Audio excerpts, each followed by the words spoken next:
for the Hudson River.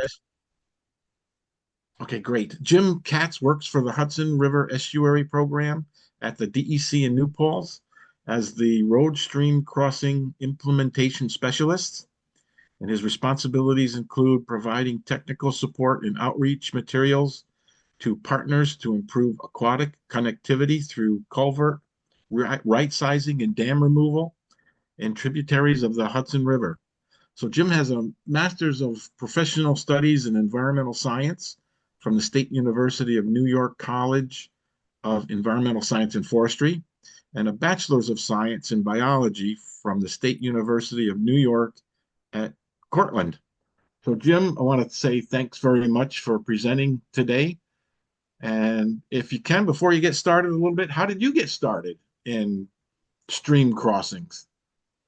Well, I guess I've just always been a fisherman and into streams, and I moved back from Maine about 2 years ago now, and this job just kind of like landed in my lap. I worked for the central office for a little while, seasonally, and other internships up and down the Hudson Valley as an SCA intern. So I've kind of just been in the area for a while, previous to moving to Maine. So, um, and my background is in wetlands, so streams kind of just fall into that. Um, but yeah, I'll get started here, and try not to take up too much of your guys' time. Oh, don't worry about it. Take your time. We're looking Uh, forward to this. There's an awful lot of stream crossings in Rockland County that I'm sure need to be looked at, as well as all the dams that we've got. can you guys see that okay? Yes. All right. I'll just ask that you hold your questions till the end. I'll leave some time for questions, hopefully, and we can go from there. But so just Hudson River tributary aquatic barrier restoration and what some communities are doing. Um, so I'll start with like what's the estuary program, what makes an aquatic barrier, why they're bad, what we're doing, and what you guys can do. So, most of you are probably familiar, Hudson River Estuary Program. We help communities conserve and ensure a resilient estuary and watershed for present and future generations through our action agenda, which is like our plan, following, these 7 goals: clean water, robust river habitats, healthy tributaries, conserved natural areas, climate adaptive communities, informed and engaged public, and river access for all people. And you can see on the right there a map of our estuary boundary. All the green area is area that we work in. So we don't just work on the Hudson River itself. We provide technical assistance and grant opportunities.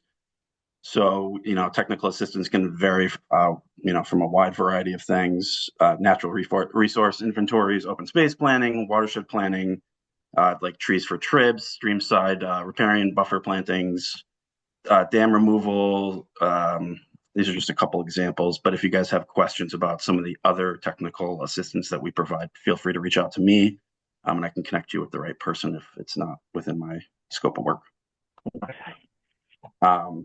So we take a watershed approach at least on my team, and we try to with the whole program, but I'm sure you guys may know watersheds are kind of a nested feature where there's smaller ones within larger ones.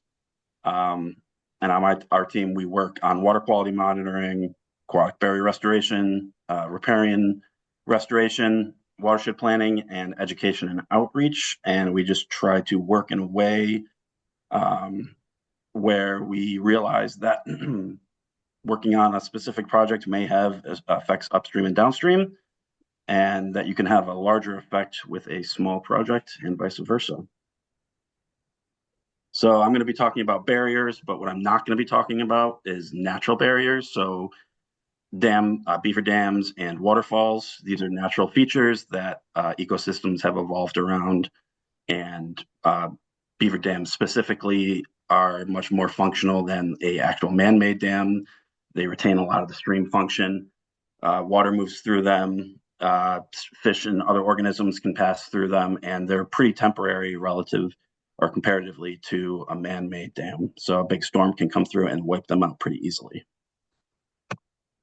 This is just a figure to kind of show you that dynamic difference. On the top, you can see a beaver dam where water moves through. Fish can make their way both ways. Other animals can make their way through.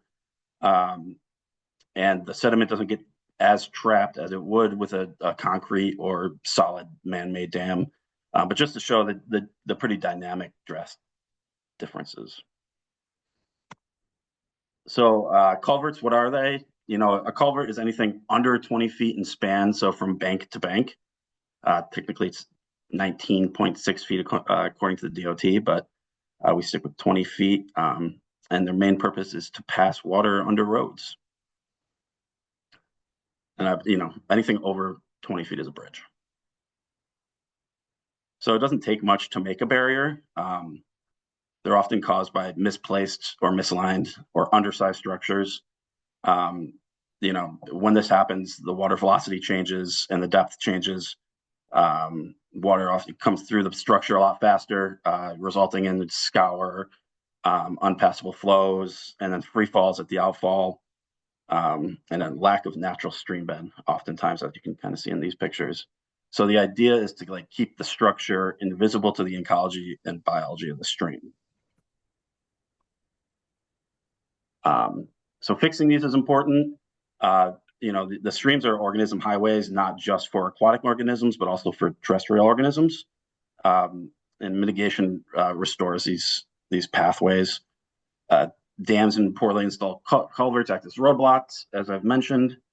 Undersized culverts can cause some pretty serious flood hazards and infrastructure damage, as I'm sure you guys have seen. I've talked to Jim about it a little bit. And fixing these can increase streams' resiliency to land use change. Dams, some low-head dams can be very dangerous for recreational users, creating like a nasty hydraulic just below them. So removing them can be good for people who are kayaking and fishing. So here are just some pictures from across the river from you guys, over in Putnam County, where there was just some really bad flashy flows, and there was a lot of road overtopping just from undersized structures. So this is, you know, this happens all over the place, up and down the Hudson Valley with the steep slopes that we have and the flashiness. A lot of the structures were just put in either undersized for at the time with the amount of rain that we're getting now, or they were misaligned, or are starting to fail because of their age. A lot of them are from 50 to 100 years old. So connecting streams addresses a lot of things, like a lot of issues like these, and not only does it address the issues at the specific point of the project, but it also addresses issues upstream and downstream. Reconnects habitat, improves community diversity, reconnects sediment and debris transport, where oftentimes sediment and debris will get stuck above these structures, kind of starving the downstream reaches, causing erosion downstream. So you'll see erosion downstream of structures where sediment's being held up. Improves the hydrology, so it can help reduce flooding. Reduces maintenance and replacement costs for municipalities, so you guys don't have to keep going out and repairing these structures every time a road overtops. Reduces liability around dams, and helps prevent dam failure. Increases recreational value, not only with fisheries, but just increases the accessibility, and it can improve property value.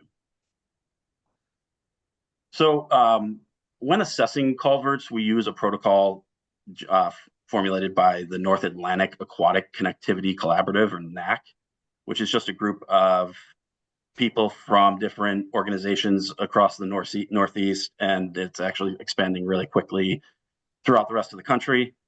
But it looks at fish and wildlife passability as well as culvert condition.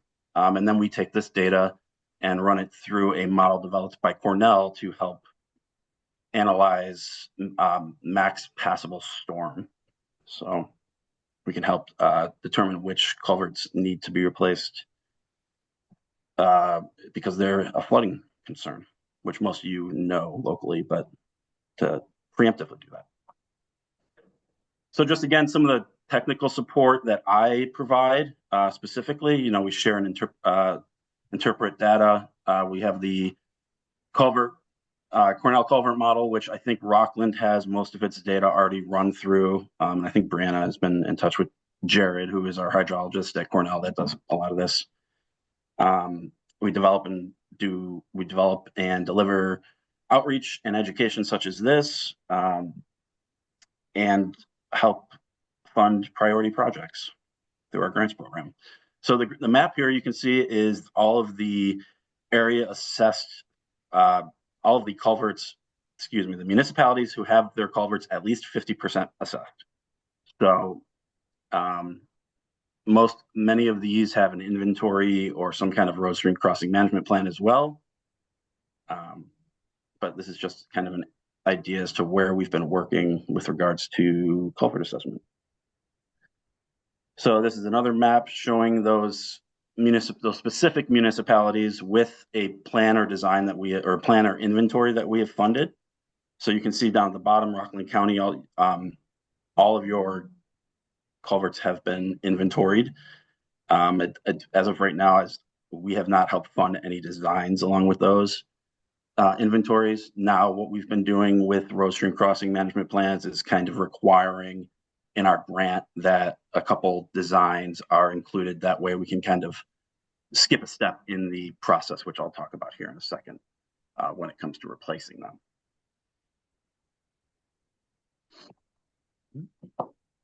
So just a little background on the structures in your county. So there's 1,206 crossings. This map doesn't show them all. I only displayed the moderate, significant, or severe barriers and the dams, only because we don't focus on anything that is less than a moderate barrier through our work. And there are also 107 dams. So there's 56 moderate barriers, 23 significant barriers, and 167 severe barriers. So a lot of times these can be as small as like a 2-foot culvert that needs to be a 4-foot culvert or something like that. So it can vary, but this isn't uncommon, especially in a pretty developed area. So the steps for successful replacement, something to note is that each one of these steps requires a single source of funding. So to move from one step, you need to apply for another source of funding, which makes it challenging. So initially you need to engage the local highway supervisor. Without their help, you really don't have a project. Then if a NAC assessment has not been conducted, that needs to be undertaken. Because you guys have already gone through some of these steps, this is a little redundant, but once that's done, the data is analyzed by the CCM model. Then the inventory is prioritized using based on barrier severity, storm passability, and local needs. So local highway concerns. On the ground folks know what's really going on. So we need their input. Then a management plan is developed, and replacement designs are also developed. And then we try and implement a few projects. And like I said, each one of these steps requires a different source of funding. Sometimes you can kind of group the management plan with the designs. If you can get like through the estuary grants, we do that, but not all the time. So how do you conduct a NEC assessment? You guys have already done this, but if there is anybody else that wants to do it, or you have a single culvert that you want looked at, please feel free to reach out to me. We offer a NAC training. I offer one a year, more if there's need, but right now it's set at one. And then once this is done, we just encourage that it's included in a management plan so that it can be used and hopefully it doesn't just sit on the shelf.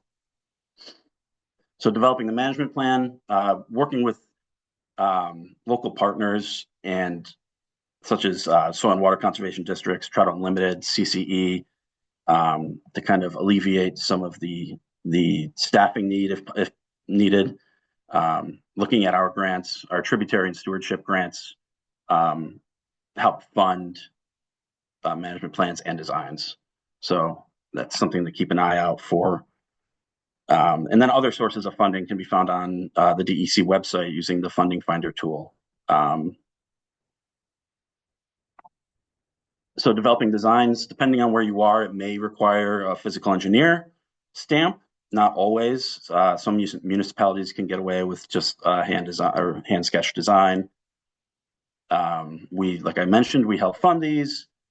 And oftentimes designs are outsourced. So if you don't have an engineer on staff or don't have the capacity to hire one, sometimes a partner like TU or sometimes they're outsourced to consulting firms. So that's one way of getting a design done if you don't have somebody in-house that can do it. Implementation. A lot of times it's done in-house to save money or provide some kind of match. There's a lot of different implementation sources out there right now with the Bond Act money coming down through. And one thing a lot of people don't realize is that the Bond Act money is being filtered down through existing grant programs. So it's not just some new source of money that's going to be available. They're trickling it down through all these programs like WQIP. So it is, and Resilient New York and Department of State. So keep an eye out for other opportunities.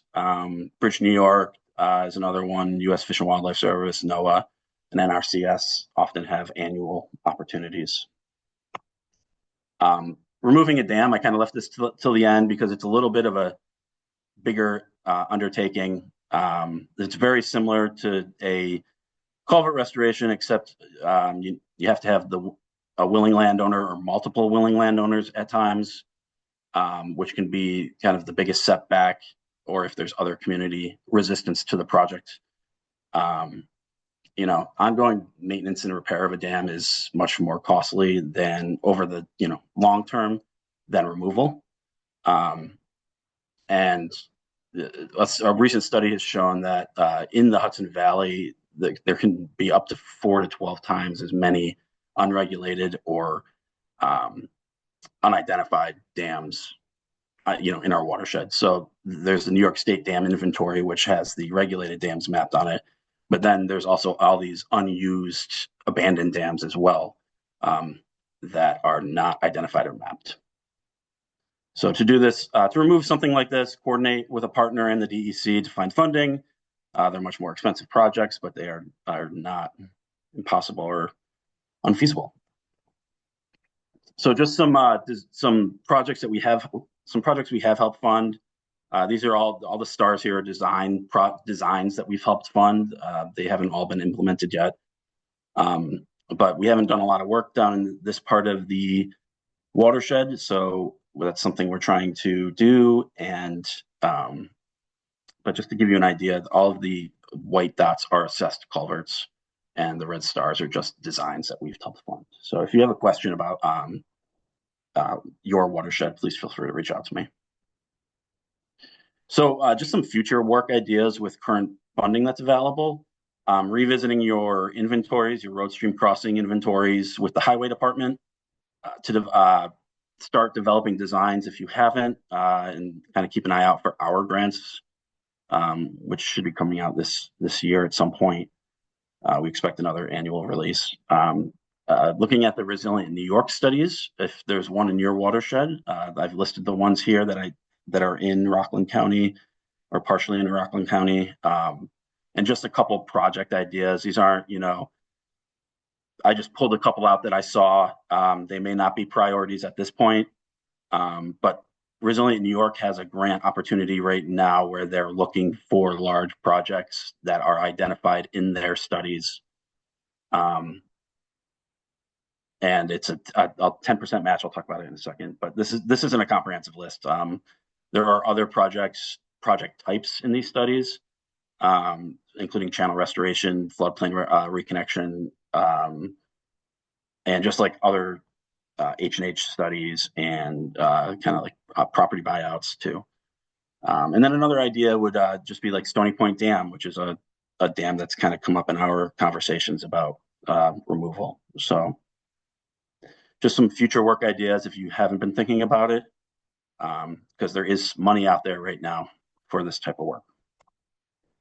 So some of our current grant awards, just to give you an idea of the projects that we're funding, in Garrison, New York, Phillips Brook, there's a dam at the Hoving Home, which is a not-for-profit that we're helping fund the design of, and they actually just got a WQIP grant to remove it, which is on the right there. You can see the dam kind of further up above the bridges.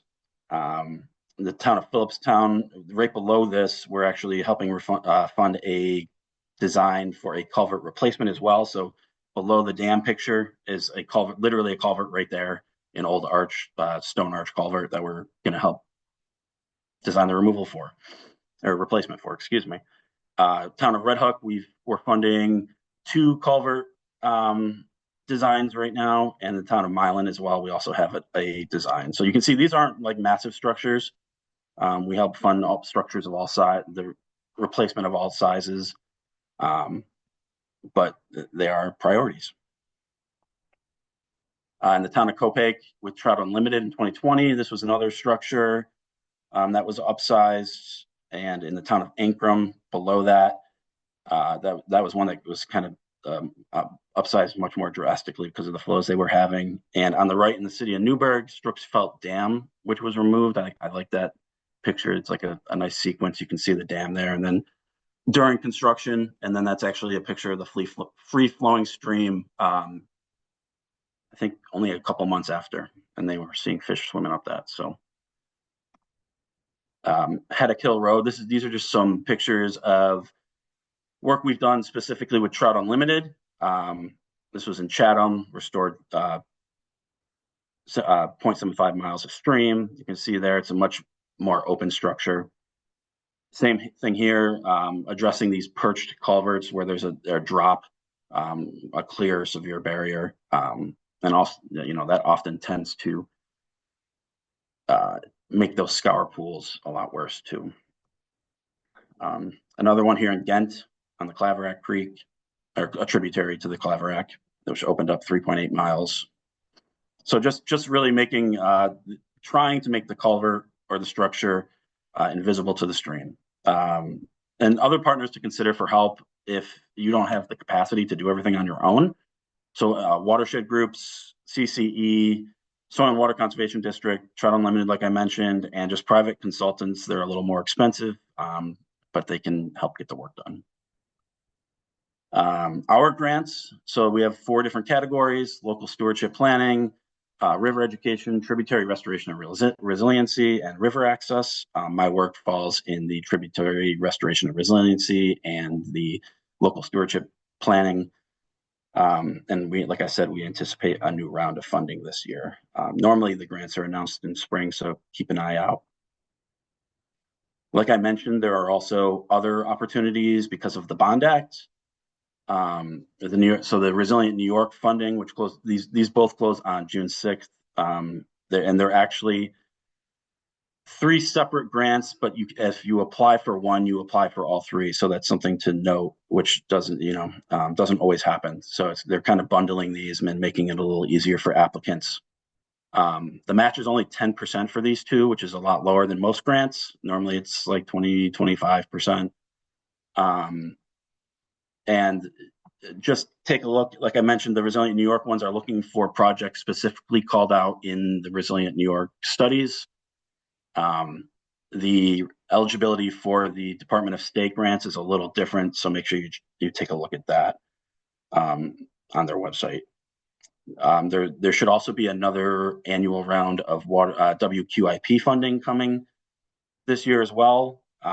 We haven't gotten a date for that yet, but keep an eye out because it hopefully should be soon. And if you aren't already signed up for our newsletters, here's a couple links. I will make sure to share this presentation with Brianna afterwards so that you guys can get your hands on the links and everything. But just a couple of newsletters and for announcements if you don't have that, and my contact information again. So if there's any questions, I will happily take those.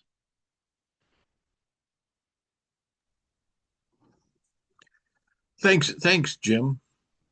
Hey, can you go back one slide just because I'm gonna Yeah. I'm gonna take a picture of that one with my phone. Because And all of I'm our gonna, grants are announced through these. Other grant opportunities are often not announced through these. So they're definitely good newsletters to be on. Hey guys, this Legislator Cleary, how are you? How's it going? Good. Given the current situation in Washington and the fact that New York State's probably going to be on the target list of bad states due to our Democratic leadership, I can only assume that there's concerns that some of this funding is going to dry up because the state's going to have to start using funding for Medicaid and things like that if it doesn't come from the feds. I can't speak to that directly. I want to say that most of our funding is pretty secure, but I can't answer that specifically. Yeah, no, I understand you probably don't have any specifics, but it's a concern of mine, right? Because yeah. I'm working with Jen at the at CCE to try and do some things here in Rockland County, and I just see what's happening, and I can only imagine that New York is not going to be high on a priority list for the administration. Yeah, I would think the same myself, but I can't say anything to that. Yeah. But, it's definitely a concern for a lot of our partners. Yeah. Okay. Thank you. Great presentation, by the way. Thank you. I appreciate that. Great question. Anybody got any others? Just feel free to chime in. I think there's not that many people here, so I think we can just raise your hand and go. Larry Vale, he has his hand raised. Larry, if you want to unmute yourself and go ahead. Thank you, and thank you, Matt, and thanks for the great talk, Jim. I'm wondering. I have a couple things, but I'm wondering if you could suggest any funding opportunities for feasibility of some, wetland restoration, some these kinds of infrastructure improvements that you're talking about. Yep. Where would that fall in the funding world? We fund feasibility studies through our stewardship and planning grant, so that is something that we do. And there are a few. I'd have to look a little more specifically. Right now, a lot of the money is more targeted towards implementation. Yeah. Because the Bond Act is all bondable money, so it has to be spent on something that's bondable. But we do specifically fund those. Wetland restoration, I'd have to look into a little more about that project type, but dam removal, that's one that we do. Well, maybe not. Just to be clear, dam removal, you had the Sparkill Creek on there as a possibility, and I'll tell you that isn't going to happen. But it's just not worth looking at.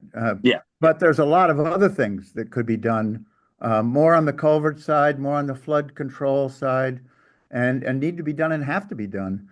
And well, let me, I'll email you. One thing I will say is that if there was a feasibility, sorry to interrupt you, Larry, but if there was a feasibility study in the Resilient New York study, that they count that. So if they did it already in that study, that counts. They mentioned that in their webinar. So right. Well, that's nice. Yeah, I consider those are somewhat feasible.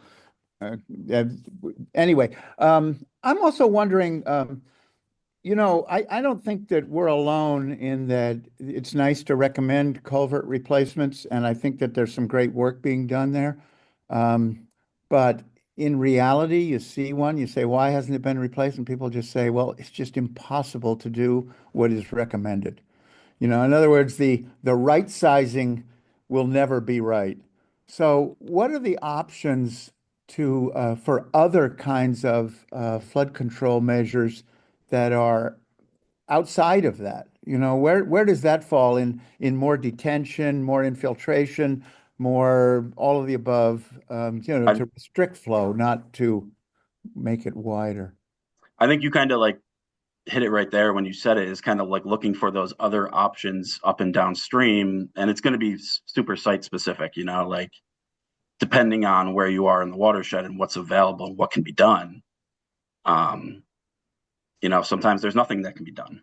But, you know, if there's town land available, or, you know, if the potential for a buyout or whatever to reconnect some floodplain, you know, those are options to reduce flooding at a structure. But it's just, you know, like you said, that may require a feasibility study to see what the hydrology is going to look like. Right. I mean, there's all kinds of possible things, but you don't want to waste your money doing the wrong things. So how do you it seems like getting started is to say, is this feasible? Will it have the right effect for the cost benefit and all that? And how do you get that going? Who's funding that kind of initial, let's look at this picture to see what to do here? And that is something we fund. The Estuary Program funds that kind of work.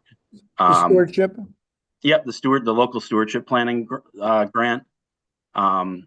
Occasionally the Tributary restoration grant, but it depends on what they write into them for the year. So, and just because a project type isn't listed in the RFA doesn't necessarily mean that it's not something that we'll consider. So now, like, the time is now to be asking these kind of questions, because once the grants come out, we can only say so much. But if you do have like a different kind of project type like that, where it's not like one of the typical culvert dam removals or feasibilities, you know, like if it's a wetland thing, like, you know, bring it up to us so that we can talk a little more about the project. Okay. And lastly, this might other people might have this question too.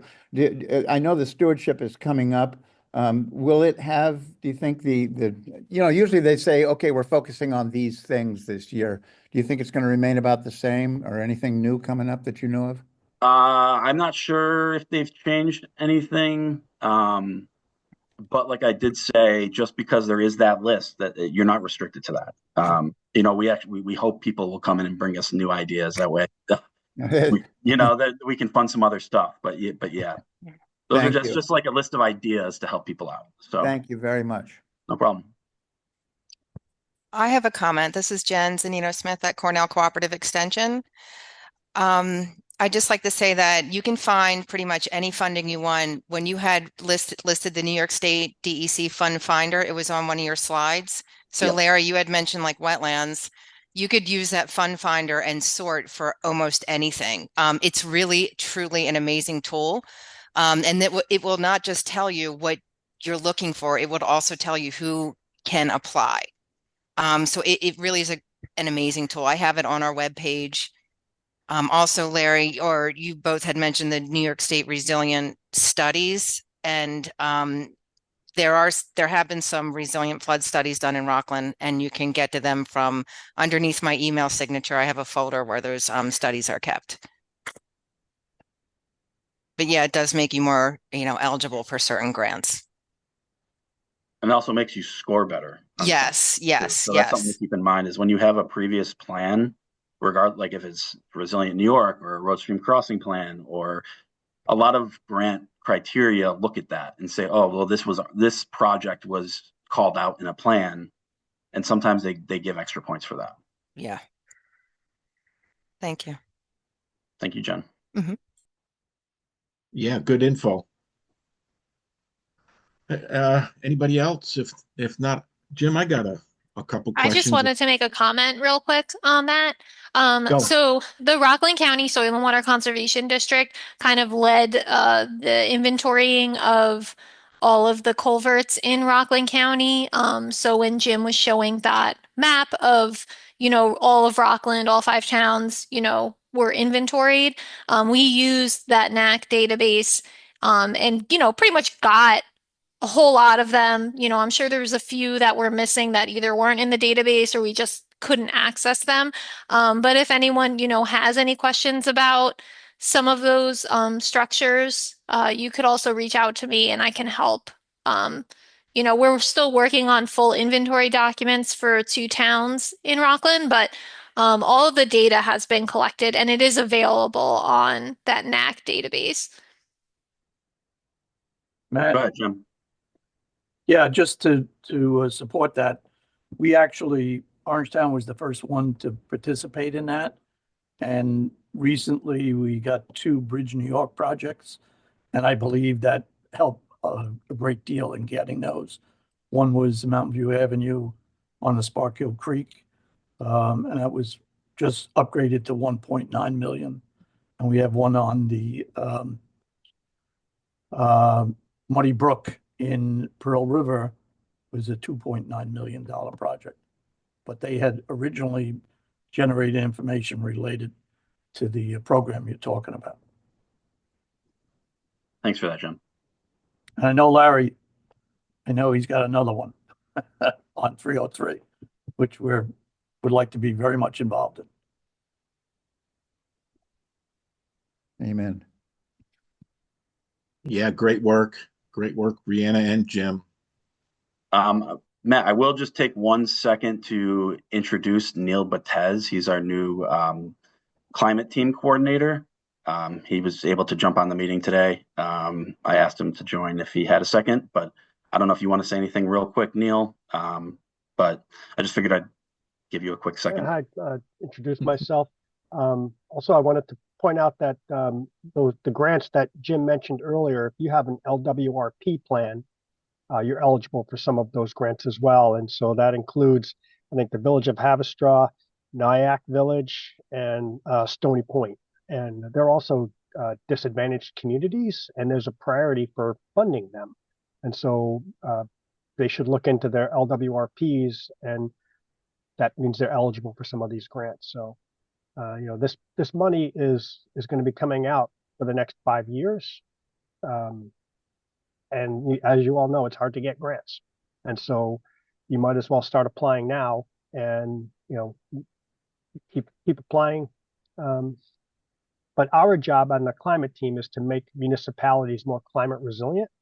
And so the focus on that is for flooding and heat. And so, like Jim said, a lot of these Bond Act grants are for implementation. And so a lot of our grants are going to be focused on getting you so you can apply for these Bond Act grants. So if you want, we have on our webpage, you can look at some of the videos for the previous grants we funded, and pay attention when we do release the RFA. So thanks. Thanks for joining, Neil. Thanks for attending. Good info. Good info. Yeah, and if anybody has any other questions or questions about the grants, just please reach out before they release them.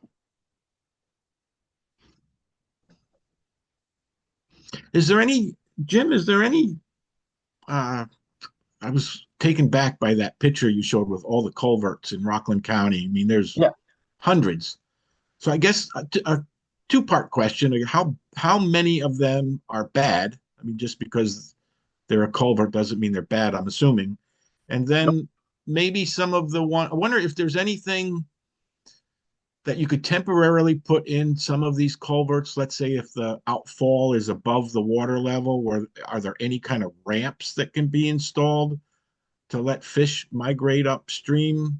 Or is there any work like that potentially could be done? Because it looks like it's going to take a long time to get to all these culverts. Oh, for sure. Yeah. And I mean, I haven't seen anything like a fish ramp or ladder for a culvert specifically.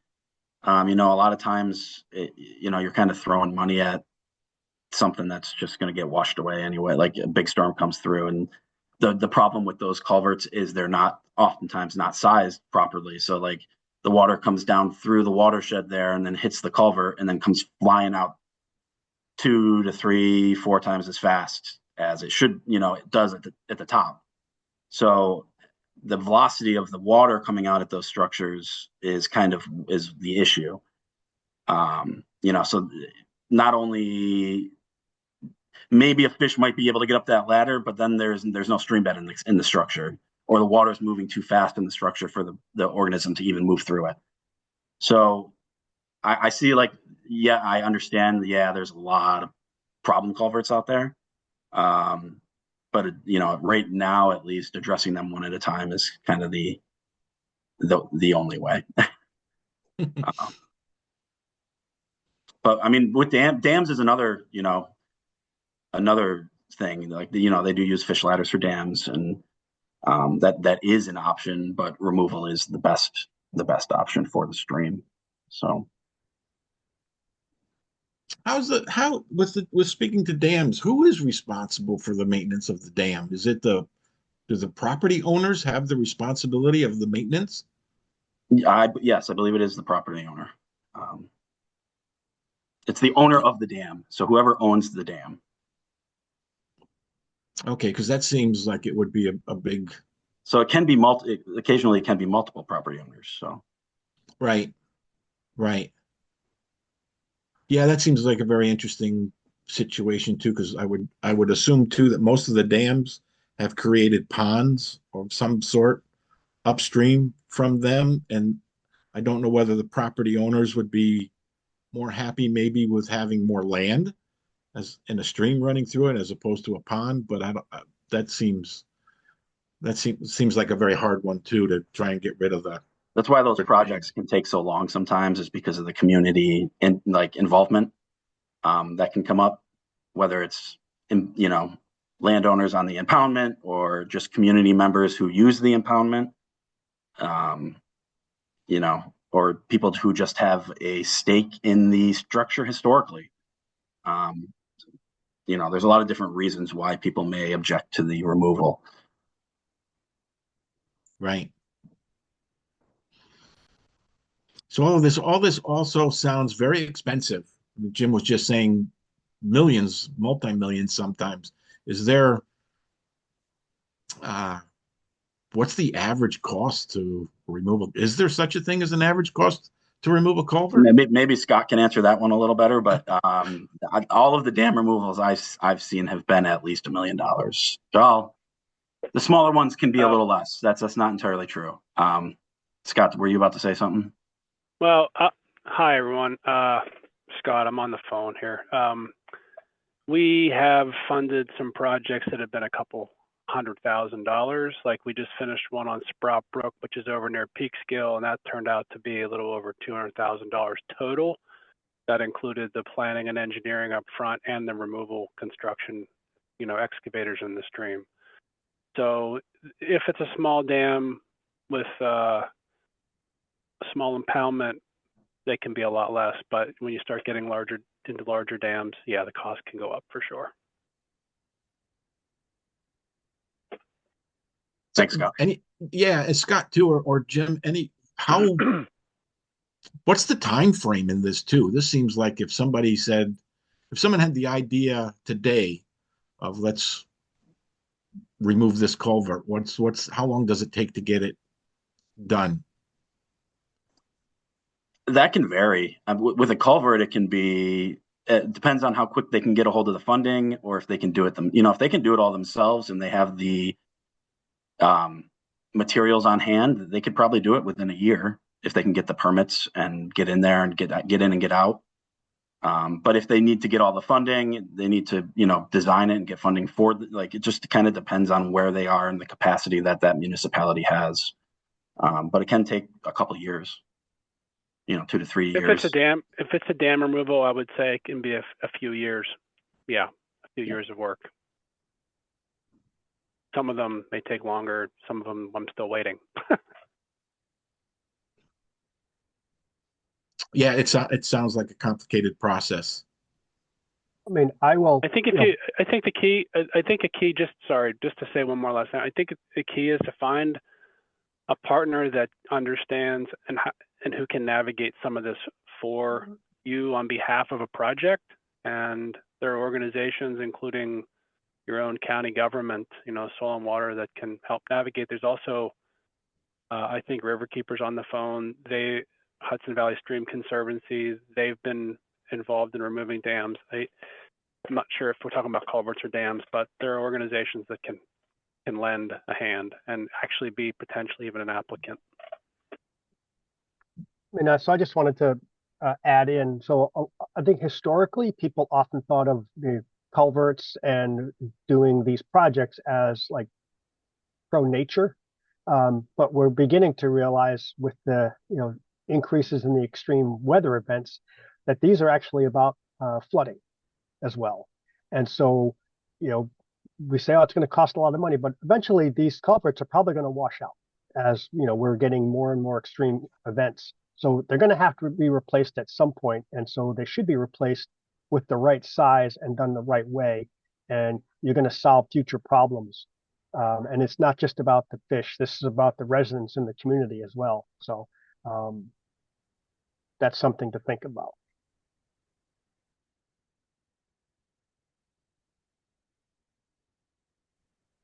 Great.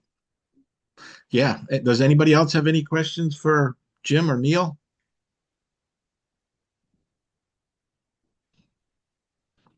Okay, hearing none, I want to thank you again, Jim and Neil, for joining. It's been very informative, and I think we now have a connection with who to go to and some great information on how to follow up with a lot of these things. So I'll just add, if you have project ideas specifically, don't hesitate to reach out to us. That's that's what we're here for. That's what we get paid to do, right? Help move projects along from idea to implementation. Yeah, if I could just add also, Jen Zanino-Smith, it's important to really maybe ask around also about your grant writer, because I've had experience with some who are great and experience with some who call me on the 11th hour wanting and needing a lot of information, and they are getting paid no matter what, whether you get the grant or you do not. So, it'd be nice to have a good repository of grant writers here in Rockland. And I'm not making a comment whether to who I know or I don't, because honestly, I don't know who a good repository, because like I said, I've worked with good ones and I've worked with bad ones, but whoever you work with, make sure you have a good one. And that's what I'm going to suggest, because they are not all equal. That's very important. that sounds very important. Yeah.